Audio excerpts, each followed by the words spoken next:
ಮತ್ತೊಂದು flavourful one pot recipe ಜೊತೆ ಬಂದಿದ್ದೀನಿ ಇವತ್ತು. ಇವತ್ತಿನ ಸ್ಪೆಷಲ್ ಮಶ್ರೂಮ್ ಬಿರಿಯಾನಿ. ಎಲ್ರಿಗೂ ನಮಸ್ಕಾರ. Welcome back to Kaneez kitchen. ಬನ್ನಿ ಇಂಗ್ರೀಡಿಯೆಂಟ್ಸ್ ನೋಡೋಣ. ನಾನಿಲ್ಲಿ ಕಲ್ಲು ಹೂವು, 2 ಏಲಕ್ಕಿ, ಒಂದು 4ರಿಂದ 5 ಲವಂಗ, ಸ್ವಲ್ಪ ಚಕ್ಕೆ, 1 ಸ್ಪೂನ್ ಸೋಂಪು, ಮರಾಠಿ ಮೊಗ್ಗು ಮತ್ತು 2 ಪಲಾವ್ ಎಲೆನ ತೊಗೊಂಡಿದ್ದೀನಿ. ಇದ್ರ ಜೊತೆಗೆ ನಾನು ಹತ್ತತ್ರ ಒಂದು 400 ಗ್ರಾಮ್ ಅಷ್ಟು ಮಶ್ರೂಮ್ ತೊಗೊಂಡಿದ್ದೀನಿ. ಒಂದು ದೊಡ್ಡ ಸೈಜ್ ಈರುಳ್ಳಿ, 2ರಿಂದ 3 ಟೊಮೆಟೊ, ಒಂದು 3 ಹಸಿಮೆಣಸಿಕಾಯಿನ ಉದ್ದಕ್ಕೆ ಹಚ್ಕೊಂಡಿದ್ದೀನಿ, ಸ್ವಲ್ಪ ಪುದೀನ, ಒಂದು 2 ಟೀ ಸ್ಪೂನ್ ಅಷ್ಟು ಶುಂಠಿ ಬೆಳ್ಳುಳ್ಳಿ ಪೇಸ್ಟ್, ಸ್ವಲ್ಪ ಕೊತ್ತಂಬರಿ, ಮತ್ತೊಂದು 2 ಸ್ಪೂನ್ ಅಷ್ಟು ಮೊಸರು, 2 ಸ್ಪೂನ್ ಚಿಲ್ಲಿ ಪೌಡರ್, 2 ಸ್ಪೂನ್ ಧನಿಯಾ ಪೌಡರ್, 1 ಸ್ಪೂನ್ ಜೀರಾ powder, 2 spoon biryani masala, 1/4 spoon ಅರಿಶಿನ ಪುಡಿ ಮತ್ತು 2 ಗ್ಲಾಸ್ ಅಕ್ಕಿ ತಗೊಂಡಿದ್ದೀನಿ. ಇಷ್ಟೇ ಇದಕ್ಕೆ ಬೇಕಾಗಿರೋ ಇಂಗ್ರೀಡಿಯೆಂಟ್ಸ್. ಬನ್ನಿ ರೆಸಿಪಿ ಹೇಗೆ ಮಾಡೋದಂತ ನೋಡೋಣ. ಮೊದಲಿಗೆ ನಾನಿಲ್ಲಿ ಕುಕ್ಕರಿಗೆ ಒಂದು 2ರಿಂದ 3 ಸ್ಪೂನ್ ಅಷ್ಟು ಎಣ್ಣೆ ಹಾಕ್ಕೊಂಡಿದ್ದೀನಿ ಮತ್ತು 2 ಸ್ಪೂನ್ ತುಪ್ಪ ಹಾಕ್ಕೊಂಡಿದ್ದೀನಿ. ಎಣ್ಣೆ ಚೆನ್ನಾಗಿ ಕಾದ ಮೇಲೆ ಇದಕ್ಕೆ ಮಸಾಲ ಐಟಮ್ಸ್ನೆಲ್ಲ ಹಾಕೊಳ್ಳೋಣ.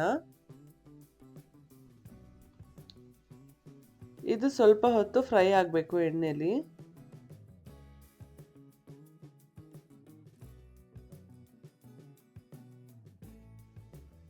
ಈಗ ಇದಾಗಿದೆ. ಈಗ ಇದಕ್ಕೆ ಈರುಳ್ಳಿ ಹಾಕ್ಕೊಂಡಿದ್ದೀನಿ.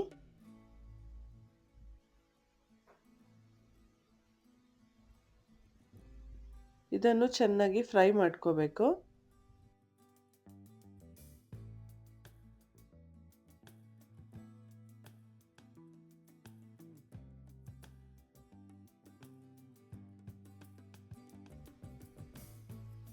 ಈಗ ನೋಡಿ ಇದು ಆಲ್ಮೋಸ್ಟ್ ಆಗಿದೆ. ಈಗ ಇದಕ್ಕೆ ಶುಂಠಿ ಬೆಳ್ಳುಳ್ಳಿ ಪೇಸ್ಟ್ ಹಾಕ್ಕೊಂಡಿದ್ದೀನಿ. ಇದನ್ನು ಮೀಡಿಯಂ ಫ್ಲೇಮ್ನಲ್ಲಿ ಇಟ್ಕೊಂಡು ಫ್ರೈ ಮಾಡ್ಕೋಬೇಕು. ಇದ್ರದ್ದು ಹಸಿ ವಾಸನೆ ಹೋಗೋ ತನಕ ಚೆನ್ನಾಗಿ ಫ್ರೈ ಮಾಡ್ಕೋಬೇಕು.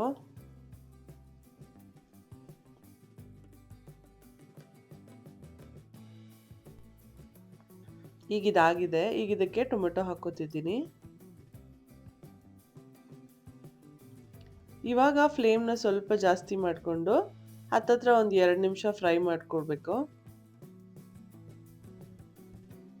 ಈಗ ನೋಡಿ ಇದು ಆಲ್ಮೋಸ್ಟ್ ಆಗಿದೆ. ಈಗ ಇದಕ್ಕೆ ಫ್ಲೇಮ್ ಕಡಿಮೆ ಮಾಡಿಕೊಂಡು ಮೊಸರು ಹಾಕ್ಕೊಳ್ಳೋಣ. ಮೊಸರು ಹಾಕೋಬೇಕಾದಾಗ ಫ್ಲೇಮ್ ಕಡಿಮೆ ಇರಲಿ.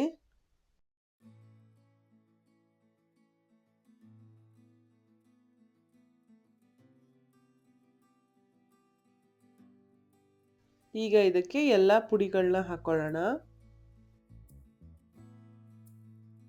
ಈಗ ಇದನ್ನು ಚೆನ್ನಾಗಿ ಮಿಕ್ಸ್ ಮಾಡಿಕೊಂಡು ಫ್ರೈ ಮಾಡ್ಕೋಬೇಕು.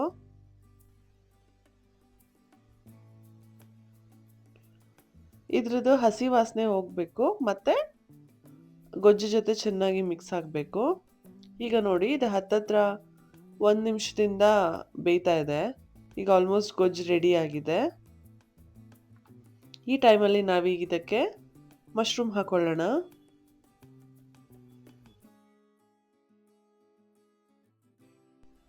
ಈಗ ಚೆನ್ನಾಗಿ ಮಿಕ್ಸ್ ಮಾಡ್ಕೋಬೇಕು.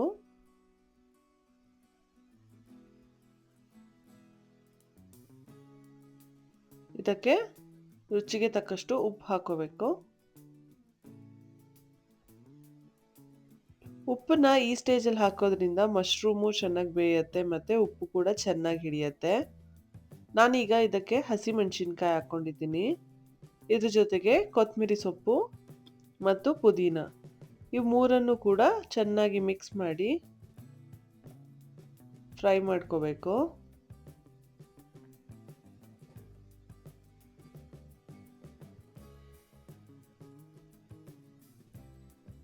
ಈಗ ನಾವಿದನ್ನು ಒಂದು ಪ್ಲೇಟ್ ಮುಚ್ಚಿಬಿಟ್ಟು ಹತ್ತತ್ರ ಒಂದು 2 ನಿಮಿಷ ಬೇಯಿಸ್ಕೊಳ್ಳೋಣ. ನೋಡಿ ಈಗ ಈ ಥರ ಚೆನ್ನಾಗಿ ನೀರು ಬಿಟ್ಕೊಂಡಿದೆ. ಈ ಥರ ಆಗಬೇಕು.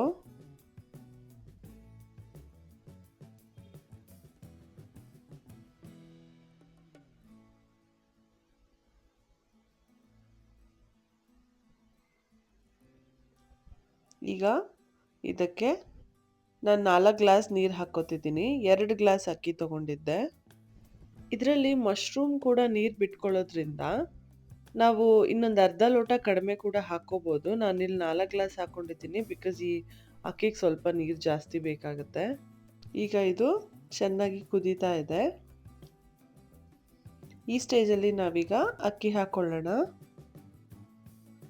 ಅಕ್ಕಿನ ತೊಳೆದು ಒಂದು 5 ನಿಮಿಷ ನೆನೆಸಿಟ್ಕೊಂಡಿದ್ದೀನಿ. ಅಕ್ಕಿ ಹಾಕಿದ್ಮೇಲೆ ಚೆನ್ನಾಗಿ ಮಿಕ್ಸ್ ಮಾಡಿ ಸ್ವಲ್ಪ ಹೊತ್ತು ಬೇಯೋದಕ್ಕೆ ಬಿಡೋಣ.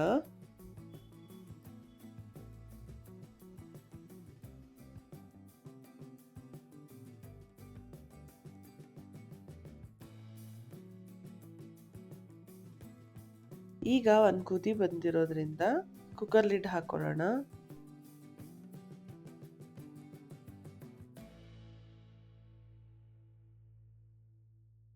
ಇದು ಒಂದು 2 ವಿಷಲ್ ತಗೋಬೇಕು. ಈಗ ರೆಡಿ ಆಗಿದೆ. ಗ್ರೀನ್ ಕಲರ್ ದೊನ್ನೆ ಬಿರಿಯಾನಿ ಎಲ್ಲ ಹೊರಗಡೆ ಸಿಗತ್ತೆ, ಟ್ರೈ ಮಾಡಿರ್ತೀರಾ. ಬಟ್ ಈ ಥರದೊಮ್ಮೆ ಟ್ರೈ ಮಾಡಿ, ತುಂಬ ಚೆನ್ನಾಗಿರತ್ತೆ.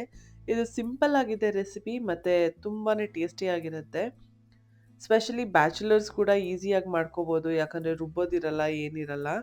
ಸೊ ಹಾಗಾಗಿ ಒಮ್ಮೆ ಟ್ರೈ ಮಾಡಿ ನೋಡಿ. ಮಶ್ರೂಮ್ ಕೂಡ ಚೆನ್ನಾಗಿ ಬೆಂದಿದೆ.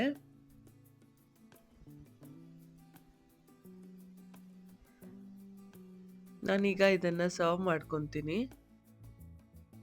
ಈ ರೆಸಿಪಿ ಇಷ್ಟ ಆಗಿದ್ದಲ್ಲಿ ನೀವು ಕೂಡ ಟ್ರೈ ಮಾಡಿ, ಹೇಗೆ ಬಂತು ಅಂತ ಕಾಮೆಂಟ್ ಮಾಡಿ. ಈ ವಿಡಿಯೋ ಇಷ್ಟ ಆಗಿದ್ದಲ್ಲಿ ಲೈಕ್ ಮಾಡಿ. ಮತ್ತಷ್ಟು ಒನ್ ಪಾಟ್ ರೆಸಿಪೀಸ್ಗಾಗಿ ನಮ್ಮ ಚಾನೆಲ್ನ ಸಬ್ಸ್ಕ್ರೈಬ್ ಮಾಡ್ಕೊಳ್ಳಿ. Thank you.